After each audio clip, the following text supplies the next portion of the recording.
Welcome back to Q-Ball Garage. On this episode, we're going to do the match porting on the heads and the inlet manifold, and we're going to get the engine into a position where it's just about finished and we're waiting on the push rod length. Once we know that, we'll have to order them. So I'm going to take you over and show you what we're going to do. We'll get set up. Now I'm not going to bore you and put you through all of it. I'll put it in time lapse. So if you watched the last episode, you would have seen I've already marked up, got the blue line there where we got to take the material out to and then match it up on the cylinder heads. Got my airline there, got my trusty die grinder, got the big bit on there. So we'll go through, rough them in, and then once they're about there, I'll finish them off with these ones here, the little sandpaper scrolls that screw on, and we'll just try and blend it in a little bit, make it a little bit smoother.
Just a bit of a tip, you can use soap on your carbide burr, stop it clogging up so quick with aluminium. So I use that, keeps the job clean as well. So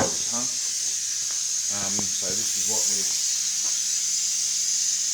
looking at. I just tried to blend it in so there's no ridges, do the corners, and then once I've done the heads I'll clean those up as well with the sandpaper. Smoother. So one job down, and we'll get on to these bad boys. Finished product. They've all been washed up, all nice and dry now. Very windy, very hot today as well, so it didn't take long to dry. While I was making a mess, I ended up drilling and tapping some 1/8 NPT threads so I could put these fittings in. I might end up running some little bleed lines, and just so they hook into the front, just so there's no hot spots in the back. We'll just keep the coolant flowing through. I would have gone bigger, but that's the only pipe thread tap I got, so that's what I used. So that's the ports for the inlet manifold. I gave them a hit with the sandpaper as well, the little burrs. And there's the other head. So it looks the same as the other one. Now what I've got is I've got my pack racing valve springs, comp cams, collets, and comp cams retainers. So it's like, that's probably nearly 1,500 bucks worth of gear there, but like I said before, the thing that's going to fail will be the valve springs. These valves, don't know, I've never had a failure with one of the valves, but I have had a hurt valve spring or broken inner valve springs, as you know. So what I do is I just label the valves, and so they go back in the same orientation. So what I'll do is I'll clean them up. We'll put checking springs in number 1 cylinder, and then I can check my piston to valve clearance with a dial indicator. So I'll start putting the heads together, and then I'll show you how we do that. Welcome back.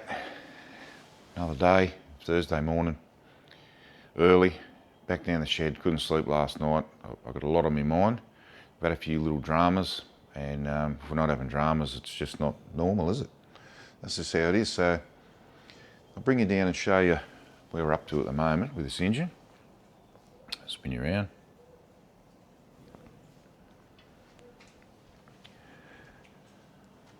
Cylinder head sitting on. Now there's a couple of little dramas you might be able to pick up. So we've got hardened washers and nuts on all of these bolts here. These ones, I've got the 12-point nuts to go on in the middle here. But look at this. We've got no threads protruding. We're right on that one. But yeah, so I think what's happened is the kit might have been for standard cast iron heads or whatever, but we're no good with these heads. So I've been awake all night thinking, what am I going to do? I can't buggerise around with this any longer. I've got to get this thing running so I can get it in, and then I need to be able to do my tail shaft, so all the pieces have to go together. I've got the checking springs in here so I can do my piston to valve clearance, so I can still do that. And I need to set up to check my push rod length. Now I'm going to see my daughter and my two grandsons today. And what I did was I just put a couple of plugs in, just sat the headers on just with a couple of bolts just to see how we're situated here. So what I want to do is order some leads as well, because obviously you've got to make your leads up. So I'm just seeing what ends I need to get. So I'm going to go ceramic ends because they're so good they don't burn. So that's a 90 obviously. I want to run them down underneath and bring them up around the back of the block to make them tidy. Now I can run those little heat socks, but you know as well as I do, even if it's too close, it still burns through. If I get the ceramic ends, I should be fine, but I still want to make sure I can get them in there. So with a full length plug. So you can buy shorty plugs, but unfortunately the only ones I've found, the actual electrode or the length that goes into the head is short as well, which is no good. So these ones here should be fine. It's going to be 6 and 8. There's not as much clearance. 8 is the one that's going to give me the drama. But if I go 90s, I should be right.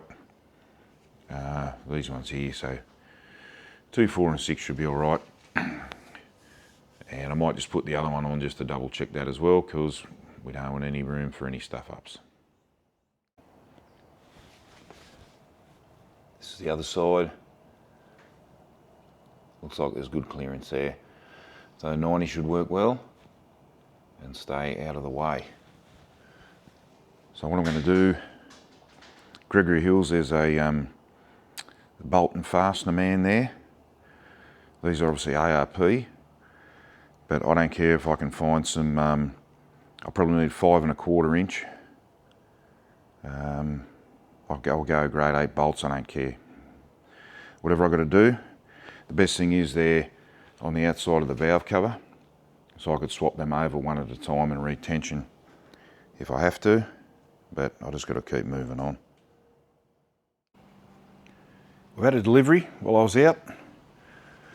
I got my dipstick, just a braided one. It's got the 2 O-rings that push down into there. I'd love to tell you it was just an easy, snug fit, but it wasn't. I had to put a bit of oil on the O-rings and give it a bit of a smack, but it's in. So I'm just going to have a little, once the plugs are in and everything, I'm just going to have a little spacer there, and it'll probably just hold something like that. So there you go, that's it. And mufflers have arrived. So 3-inch stainless, straight through, in and out. It looks pretty good to me.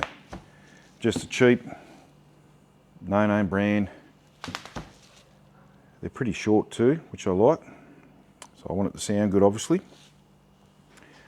Now I told you about one of my ex-army mates, Bart is his name. He sent me this one, so g'day Brito, enjoy watching cue ball Not bad for an ex-apprentice, or ex-appy, which is ex-army apprentice. These are HQ Enjoy. So he sent me rear handbrake cables. So I appreciate that. Thanks very much, mate. You're a legend. But I still haven't forgiven you from stealing me pack and me webbing when I was away that time. And you stole it from me base 17 construction squadron. So this will make up partly for that. All right. Got some high tensile bolts, 5.5 inch. Best I could do at short notice. So I might replace those short studs with these. These are 5.5 inch long, 5/8 UNC high tensile bolts. Tension 80 foot-pound, hardened washer underneath. Don't judge me, but I'm not mucking around. We've got to get this thing running. And while I was at the bolt place, you wouldn't believe it. I had these on sale, down from $4.90 or something down to $2.90. So me being the sucker that I am, I had to buy it. But it's got, it goes from 19mm up to 121mm. And the reason I bought it, not because they're a good brand obviously, but the reason I bought it is when I have to do the firewall in the back, I'll just take you over and we'll have a quick look, just discuss this, see what you think. But instead of putting a plate in here, when my mate Gurns was over the other day, he said, wouldn't it be nice if we had a hole saw so we could cut out a perfect circle that'll fit in there, weld it in, and then all I have to do is just put my little brass piece in the back and just plug weld the hole. So that's what I'm going to do, and now I've got every size under the sun, I'll be able to do that. All right, so that's just a little bit of an update, and I'll keep you posted. So we've had a bit of messing around. I've set up the dial indicator, which I haven't shown you, I haven't filmed it, but I worked out my piston to valve clearance. So it was 145 thou on the exhaust, 125 thou on the intake. So that is plenty. AI reckons I need at least 100 on the exhaust and 80 on the intake, which sounds about right, but from what I remember. And then I try to work out my push rod length. So I'll backtrack a bit, because what I tried to do was use the shaft rocker setup, which I've buggerized around, and I've drilled the holes for me pins, roll pins to go in and all that type of stuff. So these are the girdles for the intake one. Actually, I think it goes around the other way. And I cannot get them to centre. It means I'm going to have to drill them out, and I'm just not mucking around with this anymore. Plus they're an aluminium rocker. So what I've done, I've got another set of ARP studs, roller rocker studs, and the length seems pretty all right. And I've got these stainless steel rockers, 1.7 ratio, and they're self-centering. So you see those little tabs, I suppose, like they're all made in one piece, but those tabs hang down, and I'll just stick it on there. So we'll just imagine that the push rod's in, and they sit up, and as they activate the valve, see they can't go anywhere there. They come down and they hit on either side of the valve stem. Now, because everything's all pushing down together, if those tabs were too long and it's actually contacting the valve collets or the retainers there, we might have an issue, but they're tried and true. So what I've done, I've tried a couple of different push rods. I've used the half lift method, where you work out it's a 7/16 UNF thread, which is around 47 thou per revolution. Work out half lift, which I believe, I didn't write it down, but it was, yeah, so half a 745 for the intake. And anyway, yeah, so I just worked it out and then turned it down, lifted it to half lift. So you've got a 90 degree, so the lifter is actually parallel at half lift, and then that gives you your correct length for your push rod. So I used the push rod checker, an adjustable one, and it was just about spot on. Now I've used blue pen, I used silver paint, because these springs are so light, because they're obviously checking springs. See that? Look at that. It nearly popped the collets out there. Very light. So it's hard to actually make a mark. So it had such a slight mark. I've actually just run the pen along there just to show you. So it's just about right on dead centre. So I was pretty happy with that. So I worked out my push rod length. So what did I get? So 8.5 for the intakes and 9.25 inches for the exhaust. Yeah, so that's how we did that. So that's just a random one that I've got. This is one you can adjust out and use it, and with the checking springs, it doesn't put so much pressure on it. If you tried using that on a valve with a full size spring on it, you'd break the thing in half. So that's what I did, and I'm just so lucky that I've had they're only thin walled. I wouldn't use them. You need good thick wall single piece push rods. So these are actually, the balls actually sat on there, and they more or less spot weld them in, or use heat on either end, and that's what happens. They're very weak. Would not trust them, but they're good for checking lengths. So I'll order those, and yeah, that's about it. So that's what we're up to. The shaft rocker setup can either go in the bin or someone can have it. Back down the shed, working on the HQ again, working on the engine, still waiting on some parts, but we've got a bit of everything going on. So I'd like to take you for a look, and I'll show you what I've been up to.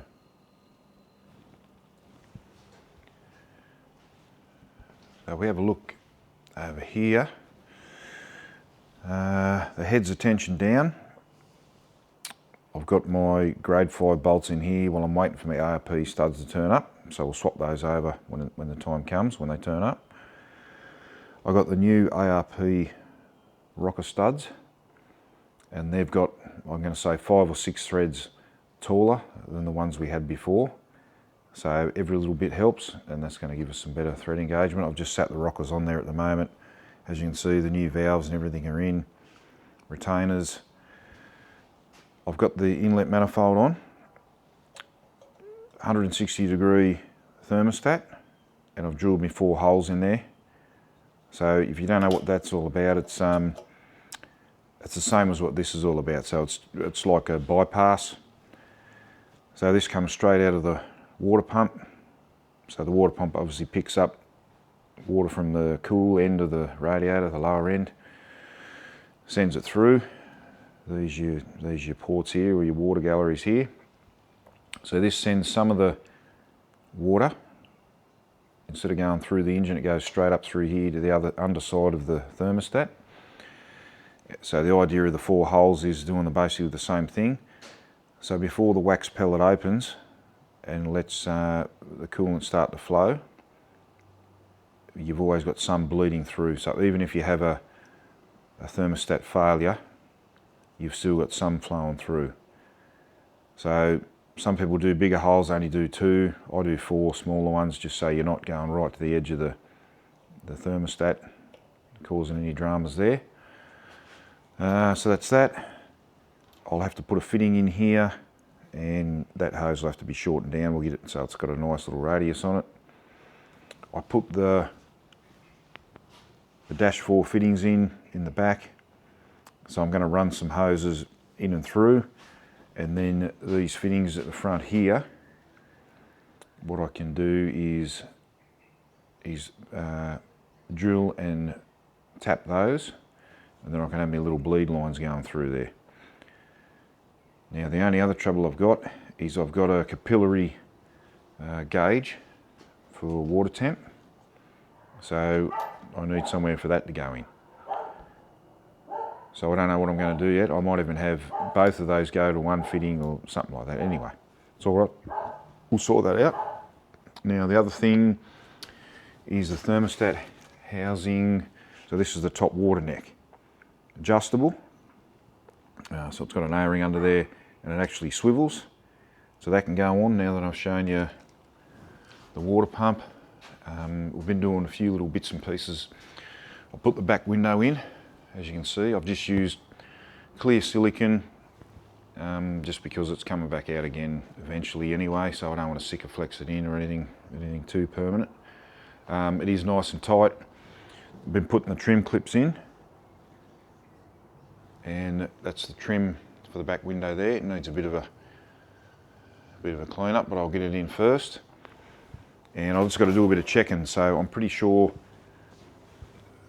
So these little tabs down the bottom here line up with these screw holes here, and I believe this stainless trim goes on top to fill in the gap, and then the screws go through the lot. I'm just going to have to double check that because I can't remember everything. So for people who haven't used these clips before, so it's elongated, so it's got the larger opening there, and then it tapers down, and there are your two tabs where the trim actually goes over. So you want your large hole to go down the bottom towards the window, and then once it's in like that, then you're going to push it up so that it locks in on the taper, pushes in, so you haven't got much room.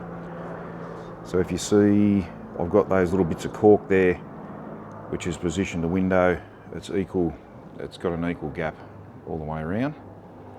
So you haven't got much room to play around with, but that's how it goes. So when the trim presses over it, it presses down between the body and that clip hangs onto it. Now there's still a couple on the front which I'll have to remove, but it's the same type of thing. They're very rusty, but you can see that edge faces up, and same thing, so the clip comes down over it like that, the trim comes down. And then the other thing is, we spoke before about our holes here in the back which we have to fill in because I've got the fuel cell in the boot. It's classed as a firewall, rear firewall. So that awesome hole saw kit that I bought, I cut out 4 discs, gave them a bit of a clean up, and then I'll weld those in. I'll do a bit of filming when I do that, but at the moment I'm just mucking around trying to get this trim all sorted out. Righto, I'll give you another update when I'm back into it. Just a little update. Thought I'll bring in and show you what I've been up to. So I cut out those discs, cleaned them up, welded them in. I've just done a heap of little spot welds, a bit of an irregular shape, so I've just had to hold them in with a big screwdriver. I actually held them with a magnet to hold them in place, and then I used a bit of copper on the back. I've actually got a little spot welder. It's got copper on the back, and it's got a magnet, so it'll actually stick on the back just to fill out the center hole. So these little shapes here, talking about irregular shapes, it's another one. So all I've done is I've tried to flatten it down a little bit, flatten the edges down, because the bottom protruded further than the top. Try to get them semi-flat. Bit of paper and a dirty finger, just traced around the edge. So I'm going to cut out pieces of metal, weld them in. So this side here won't matter so much. The other side is actually where your wiring harness for the rear loom for the tail lights and all that goes through. So I'll put that in, and then I'll drill a hole and use a grommet to run the wiring harness through. And I'll seal around all the edges with Sikaflex and give it a paint. That's just that the CRC metal armour, just the rust proof stuff. So that's what I've been up to. And new boot lock in. Just these little jobs while I'm waiting for parts. Just put a new boot lock in and adjusted it up. It's all stuff that needs to be done. And of course I had to put my number plate on. Just been sitting there otherwise. Alright, that's it. I'll cut out these little pieces and weld them in. Same old story. Still waiting for the push rods, waiting for the ARP studs. Thought I might try and fit up my spark plug leads and see how I can fit them, if I'm going to go over the top of the covers or I want to go underneath, keep it nice and tidy. So these are the plug leads with the ceramic ends. Anyone who's ever had one burn through, you'll know that these are a good thing. So I've just made a bit of a standoff there, just made a spacer for the dipstick, so that's sitting exactly where I want it. The wires come up and around that, so for 2 and 4 cylinder. The other two, there's plenty of room to tuck them in down underneath. Now we don't want anything to touch here, that's imperative. So I'm going to use some heat sleeve, maybe P-clamps or whatever I can to hold it tight to the block.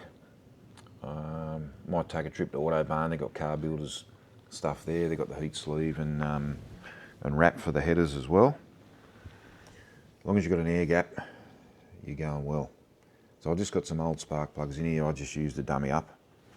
So I've ran the leads appropriate lengths, so these are ones you've got to cut to length and then crimp your ends on.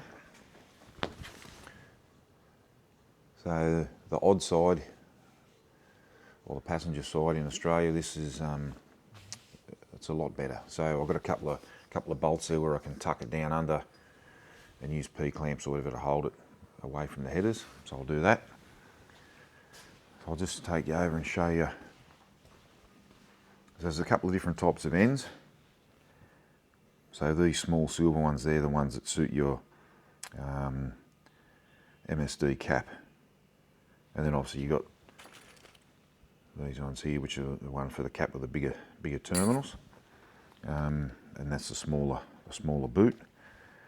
So what happens, I'll sit you down. If you haven't done this before, this is actually an MSD. Hang on, I'll bring it down here. This is actually an MSD tool. So you can see the profile there. Once you cut you cut the outer sheath, so you expose the wire, you bend it back on itself and do the double crimp. So that's that profile there. You can use it in the vise or whatever. So it all depends which type of fitting you got. You got to check your length. So the idea is to bring your wire through. It all depends what size. It's got 2 different size holes, as you can see.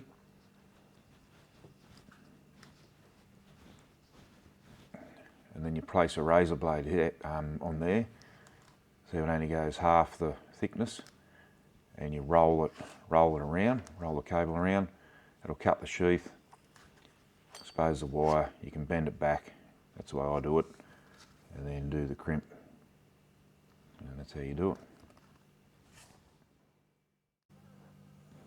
Just go through the process now. So we find the largest hole, slide our lead through. You see the paint mark where I've marked where I need the length to be. So just cut that off.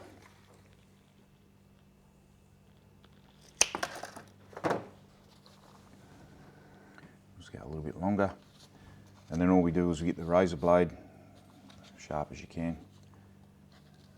Apply a bit of force there. Now it's only going to go as far as the Bakelite will let you, and then you just want to spin your lead.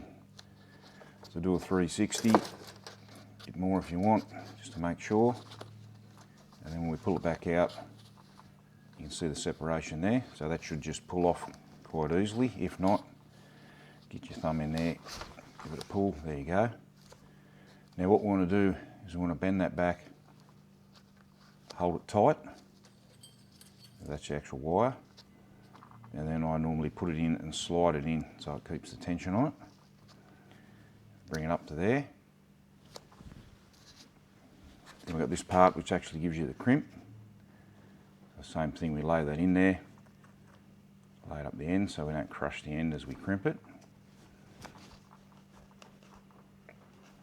Push it in, and then see that tab there. So this goes in the vise.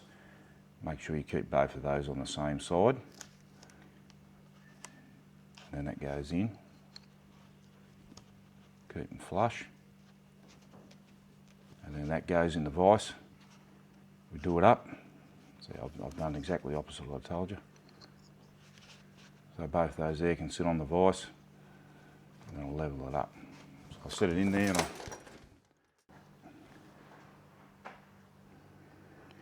Right, so we're in the vise. All you do is just do it up till it bottoms out. No need to go much further, otherwise you're going to break your little crimping tool. Pull it back out, that's it. Watch out for your ceramic, you don't want it flailing around and break it.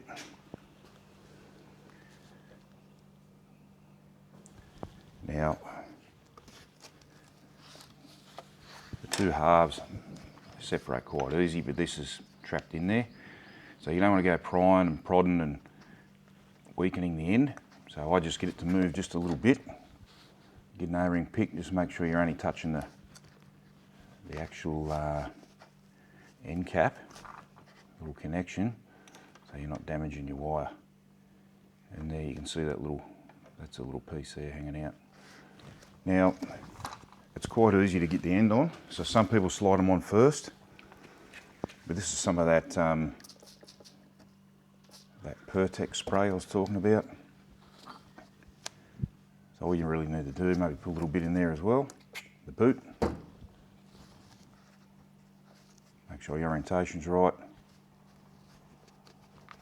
Slide her in, and that's it. You can see the contact in there, and it's as simple as that. So then the other thing we've got to do is we can actually mark our lead. Just want to put your lead in the orientation it's going to be. So when I had the exhaust on, I made sure it was pretty much like that. I just want to make sure there's more than enough length. Bring it up and around. Goes on the cap in firing order. Here it snap on. Very nice.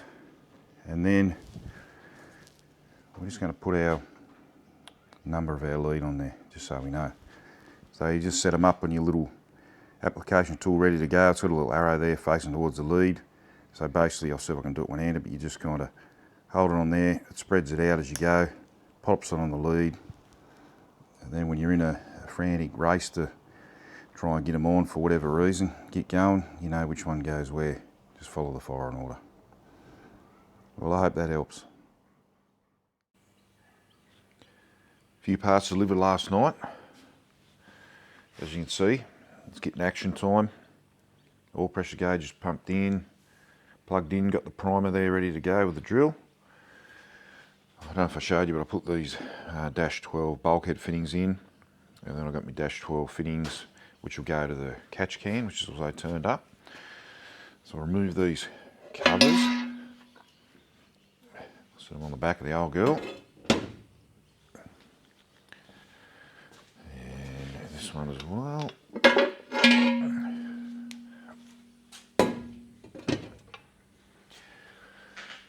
Look at that, that's a nice sticker. Alright, so as you can see, push rods are in, valve lash has been done. Now, like I said previously, these are self-centering rockers. They've got the little tab there, so they have to line back up. So they're in, new ARP studs are in, everything's all tensioned down correctly. Same on this side. So we'll give it a bit of a crank up. I've filled up the filter, and I'm just going to run that shorter filter, Z40. And then once we give her a couple of heat cycles and I change the oil, I'll put the Z24, which is a larger filter. So I'll give it a bit of a spin up.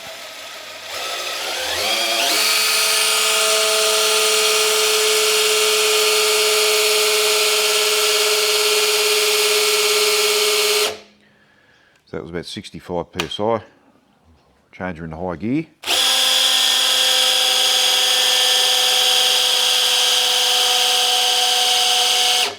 Yeah, 65 psi it's happy with. So what I'll do is I'll just keep that going. I'm going to just bar the engine over, and I'll see if I can get some oil flowing up through the push rods. Might take a little bit of time to bleed the air out, but that's what I'll do. And then we'll just keep on putting it together, getting ready to fire it up on the stand. This time I'm going to put some outriggers off the engine mount just to be safe.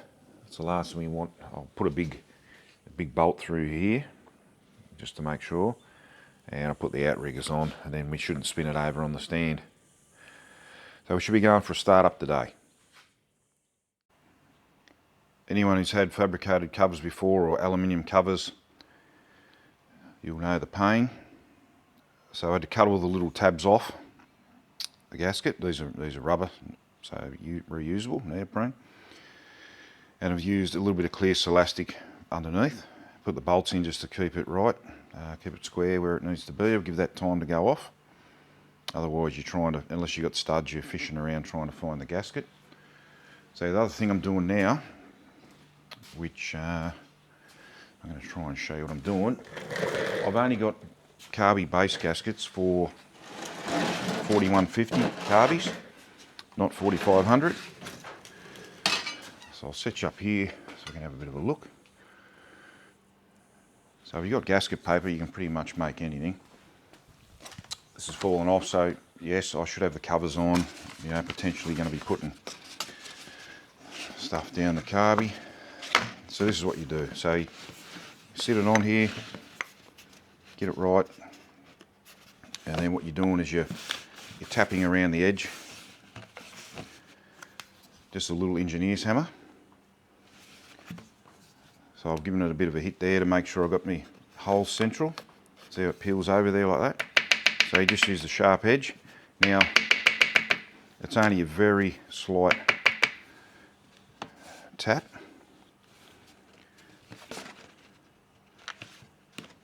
I need to remember which way I had the thing, because it fell off in the wind, so it's not bad. So here we go. So that's how it is there. So it gives you your outline, and then you can go around with scissors and cut it out. And then the same on this side. So when you're in a pinch, this is what you can do.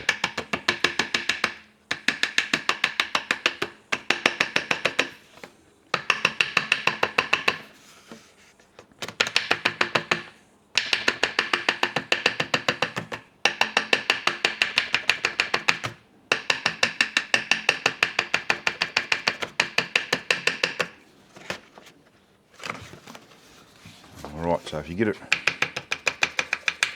right, you can either cut it out or the paper will peel away. And then you just got to worry about your centre hole. Alright, so that's that. So that's your holes there. And then you want to try and hold it in place. And then get your inner edge. So use the ball paint part to get right into the corner.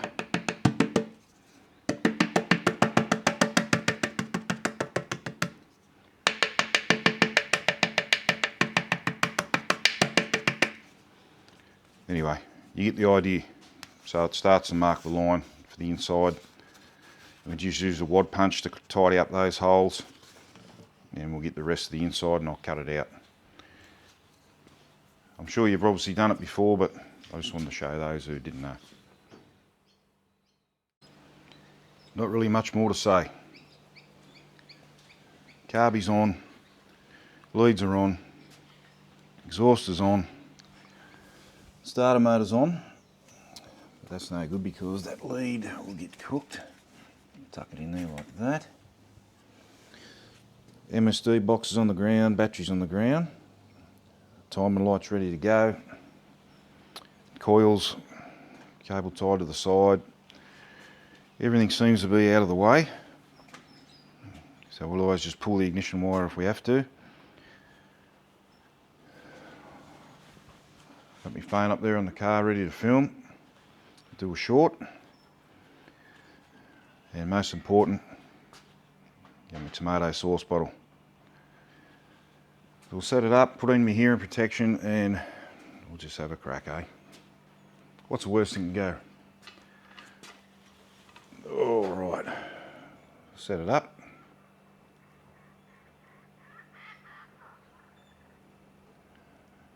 There you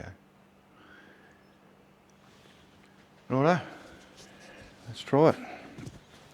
Now I'll back the idle screw right off because I don't know what it was set at.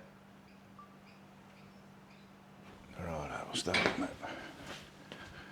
Plug the ignition wire in.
Well, sounds good.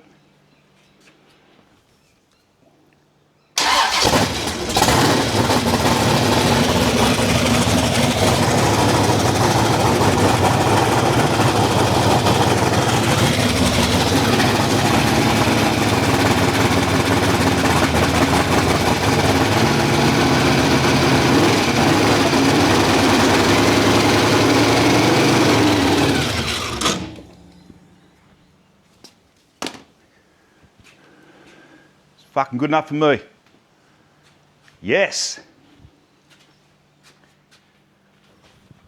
Welcome to the fucking show.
That's a win in my book. A little bit of mucking around, getting the idle right, and obviously timing. We've got a little bit of an oil leak there by the look of it.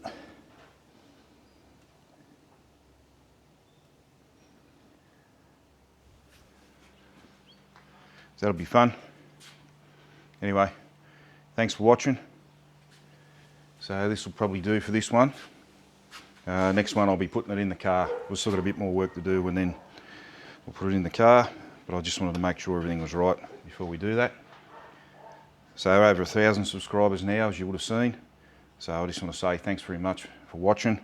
Please like, subscribe, ring the bell, hype it, all that kind of stuff.